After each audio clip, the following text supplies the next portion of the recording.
show you the different ways that I like to take my herbs. So let's go ahead and get right into the video. So first I want to start off with teas. Teas are a very common way to take herbs, but there are 3 different types of teas. You have infusions, you have decoctions, and then you have a blend of them both. So an infusion is basically steeping the herbs into hot water.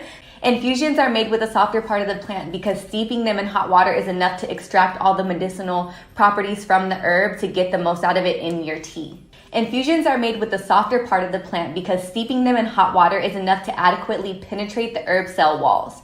Infusing the leaves, buds, flowers, berries, and some seeds of plants will release a good portion of the herb's components into the water. So just to give you an example of what softer herbs can be referenced as, I have tila, damiana, sage, hops, red clover, and chaparral.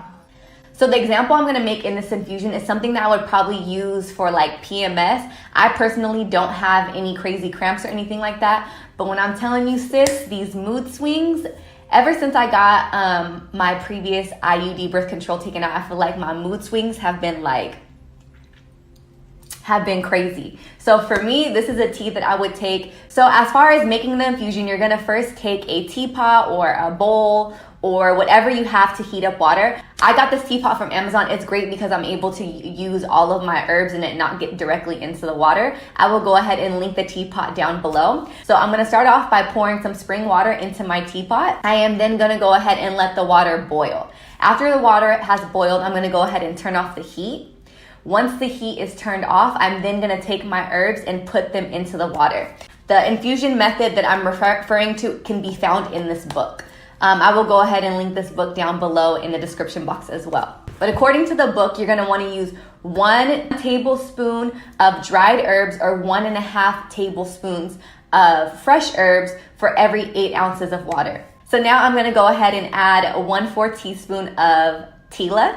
Tila is good for the immune system. It relaxes nerves, relieves depression, it treats insomnia, fever, headaches, migraines, inflammatory skin conditions, and the liver and the gallbladder. I'm going to be using 1/4 teaspoon of sage, and sage is going to be something that I'm going to be using to cleanse, to calm. Sage is a very calming herb and it can help you relax. It's also great for menopausal hot flashes as well as reducing the inflammation in the body. Then I'm going to use 1/4 teaspoon of hops. Hops can break up inflammation, relieve pain, promote digestion, urination, and appetite. It also can help with sleeping disorders. It could reduce anxiety, tension, and help with ADHD, irritability, and nervousness. Then adding 1/4 teaspoon of red clover. Red clover is used as a blood purifier and it also helps with menopausal symptoms. Red clover is used for estrogen properties, a blood purifier, and used to break up calcification in soft tissue and to clean the lymph system of fluid waste. And now I'm going to use 1/2 teaspoon of blue vervain. Blue vervain is one of my favorite herbs. It's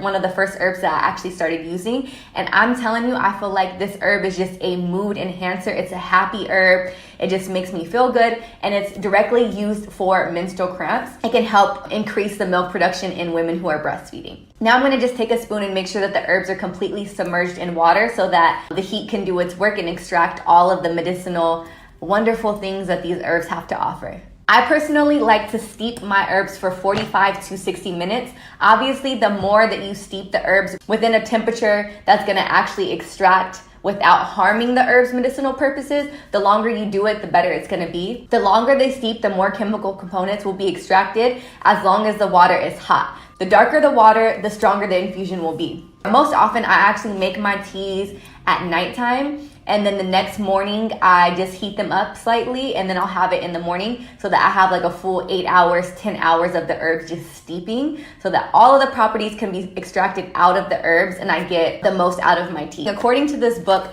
these infusion herbs, these softer, more delicate herbs cannot be heated too high. Each herb is different, so I can't give you an exact temperature. So you're gonna always wanna make sure that you're using your softer, more delicate herbs and you're steeping them rather than boiling them and thinking that you're gonna get more. After a certain temperature, you're actually stripping the herb from its medicinal properties by overheating. And then when I am done with my herbs, I like to always return the herbs back to the earth. This is also a really good way that you can fertilize your plants and even your outdoor garden.